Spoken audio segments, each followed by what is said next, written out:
Hello friends, வணக்கம் and welcome back to my channel டியூரோ creations. எல்லோரும் எப்படி இருக்கீங்க? இன்றைக்கி நம்ம சேனலில் free online Aari workshop with certificate கோர்ஸில் கிளாஸ் 2 பார்க்க போகிறோம்.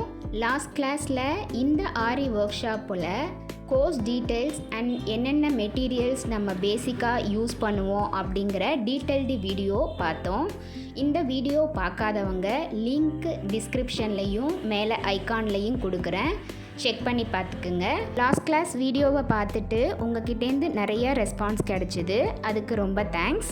இந்த கிளாஸில் நீங்கள் ஜாயின் பண்ணணும் அப்படின்னு நினச்சிங்கன்னா ஸ்க்ரீனில் தெரிகிற வாட்ஸ்அப் நம்பருக்கு மெசேஜ் அண்ட் கால் பண்ணுங்கள், நான் டீட்டெயிலாக எக்ஸ்பிளைன் பண்ணுறேன். இன்னையோட கிளாஸில் ஆரி ஒர்க் ஸ்டார்ட் பண்ணுறதுக்கு ஃப்ரேமில் எப்படி கிளாத்தை ஃபிக்ஸ் பண்ணணும் அப்படிங்கிற டிப்ஸ் அண்ட் ட்ரிக்ஸ் நம்ம தெரிஞ்சுக்கலாம்.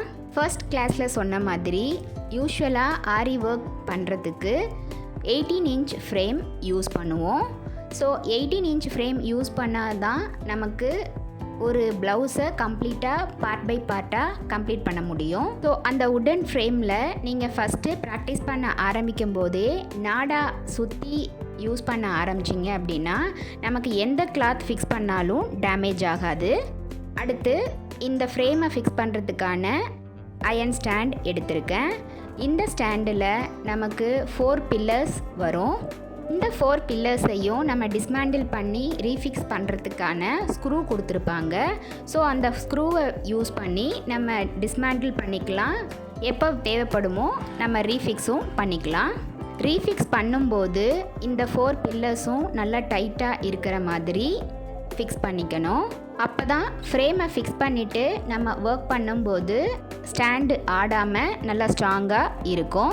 ஸோ இந்த பில்லர்ஸ் எல்லாத்தையும் ரீஃபிக்ஸ் பண்ணதுக்கப்புறம் ஃப்ரேமை அதில் வச்சு கரெக்டாக இருக்கான்னு செக் பண்ணிக்கலாம். நெக்ஸ்ட்டு நம்ம யூஸ் பண்ண போகிற பாப்லின் கிளாத்தை நல்லா ஃப்ளாட்டான சர்ஃபேஸில் விரித்து போட்டு அதில் ஃப்ரேம் ஃபிக்ஸ் பண்ண போகிறோம். ஃபார் எக்ஸாம்பிள் ப்ளவுஸில் நம்ம கார்னர் சைடெல்லாம் ஒர்க் பண்ண போகிறோம் அப்படின்னா இன்னொரு கிளாத்தையும் நம்ம ஜாயின் பண்ணி அதில் ஃப்ரேமை ஃபிக்ஸ் பண்ணலாம். ஸோ உங்களுக்கு டீட்டெயிலாக தெரியணும் அப்படிங்கிறதுக்காக ஸ்டார்டிங்லே நான் பாப்லின் கிளாத்தில் ஒரு கிளாத்தை அட்டாச் பண்ணியிருக்கேன். ஸோ கிளாத்தில் கார்னர் சைடில் இன்னொரு கிளாத்தை அட்டாச் பண்ணி இந்த மாதிரி ஒர்க் அவுட் பண்ணும்போது கிளாத் நமக்கு வேஸ்ட் ஆகாது. மோரோவர் ப்ளவுஸில் ஒர்க் பண்ணும்போது ஸ்லீவ் பார்ட்டு எந்த ஒரு டேமேஜ் இன்ட்ரப்ஷன் இல்லாமல் ஒர்க் பண்ண முடியும். நெக்ஸ்ட்டு ஃப்ரேமில் ஃபிக்ஸ் பண்ணக்கூடிய கிளாத் பார்ட்டை டிசைட் பண்ணிவிட்டு ஃப்ரேம் எடுத்துக்கலாம். அந்த உடன் ஃப்ரேமில் ஆல்ரெடி கிளாஸ் 1ல் சொன்ன மாதிரி நான் நாடா சுற்றி வச்சுருக்கேன். இதில் 2 ரிங்கு இருக்கும். இந்த 2 ரிங்கில் இன்னர் ரிங் உள்பக்கமாக இருக்கிற மாதிரியும் அவுட்டர் ரிங் கிளாத்துக்கு வெளிப்பக்கமாக இருக்கிற மாதிரியும் வச்சு ஃபிக்ஸ் பண்ணணும். ஃப்ரேமில் கிளாத்தை ஃபிக்ஸ் பண்ணும்போதே எந்த ஒரு ரிங்கிள்ஸும் இல்லாத மாதிரி கிளாத்தை நல்லா ஸ்ப்ரெட் பண்ணிவிட்டு அதுக்கப்புறம் ஃப்ரேமில் ஃபிக்ஸ் பண்ணணும். ஃபஸ்ட்டு ஃப்ரேமில் கிளாத்தை ஃபிக்ஸ் பண்ணிவிட்டு ஓரளவுக்கு ஃப்ரேமோட ஸ்க்ரூவை நல்லா டைட் பண்ணிவிட்டு எக்ஸஸாக கிளாத்தில் இருக்கிற ரிங்கிள்ஸையும் நல்லா ஸ்ப்ரெட் பண்ணி இழுத்து விடணும். அந்த கிளாத்தை இழுக்கும்போது கேர்ஃபுல்லாக இன்னர் ரிங்கில் ஒரு கையை வச்சுக்கிட்டு கிளாத்தை இன்னொரு கையால் இழுக்கணும். ஃப்ரேமில் கிளாத்தை நல்லா டைட்டாக ஃபிக்ஸ் பண்ணதும் ஃப்ரேமுக்கு மேலே இருக்கிற கிளாத் பகுதியை லைட்டாக தட்டி பார்க்கும்போது பவுன்சிங் சவுண்ட் கேட்கும். அப்போ தான் ஃப்ரேமை ஸ்டாண்டில் ஃபிக்ஸ் பண்ணி நம்ம ஒர்க் பண்ணும்போது எந்த ஒரு டிசைன்ஸும் ரிங்கிள் ஃப்ரீயாக பர்ஃபெக்டாக போட முடியும்.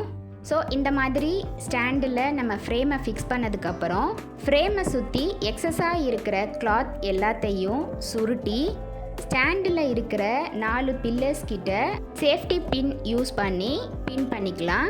இந்த மாதிரி நம்ம எக்ஸஸாக இருக்கிற கிளாத்தை பின் பண்ணுறதுனால கிளாத்தில் ஒர்க் அவுட் பண்ணியிருக்கிற டிசைனும் டேமேஜ் ஆகாது. மோரோவர் நம்ம ஒர்க் பண்ணும்போது எந்த சைட்லேயும் கிளாத்து எக்ஸஸாக தொங்கி நம்மளை டிஸ்டர்ப் பண்ணாது. ஸோ இப்படி தான் கிளாத்தை நம்ம ஃப்ரேமில் ஃபிக்ஸ் பண்ணணும். என்ன ஃப்ரெண்ட்ஸ், இன்றைக்கி வீடியோவில் ஃப்ரேமில் எப்படி கிளாத்தை ஃபிக்ஸ் பண்ணணும் அப்படிங்கிறத தெரிஞ்சுக்கிட்டீங்க. இதில் ஏதாவது டவுட் இருந்தது அப்படின்னா கமெண்ட் செக்ஷன்லேயும் கேட்கலாம். மோரோவர் கோர்ஸ் பற்றின டீட்டெயில்ஸ் அண்ட் கோர்ஸில் சேரணும் அப்படின்னு விரும்புனீங்கன்னா ஸ்க்ரீனில் தெரிய நம்பருக்கு மெசேஜ் ஆர் கால் பண்ணுங்கள். நெக்ஸ்ட் கிளாஸில் பேசிக் லெவலில் இருக்கிற ஸ்டிச்சஸ் 1 by 1 பார்க்கலாம். இன்றைக்கி ஷேர் பண்ண வீடியோ உங்களுக்கு கண்டிப்பாக இன்ட்ரெஸ்டிங்காகவும் யூஸ்ஃபுல்லாகவும் இருந்திருக்கும்னு நினைக்கிறேன். வீடியோவை ஸ்கிப் பண்ணாமல் லாஸ்ட் வரைக்கும் பார்த்ததுக்கு ரொம்ப தேங்க்ஸ். இந்த வீடியோ பிடிச்சிருந்தா ப்ளீஸ் லைக் பண்ணுங்கள், ஷேர் பண்ணுங்கள் அண்ட் மறக்காமல் டியூரோ கிரியேஷன் சேனலுக்கு சப்ஸ்கிரைப் பண்ணி எனக்கு சப்போர்ட் பண்ணுங்கள். நெக்ஸ்ட் ஒரு இன்ட்ரெஸ்டிங் கிளாஸில் மீட் பண்ணுறேன். Till then bye from Duro creations. Happy learning and thanks for வாட்சிங்.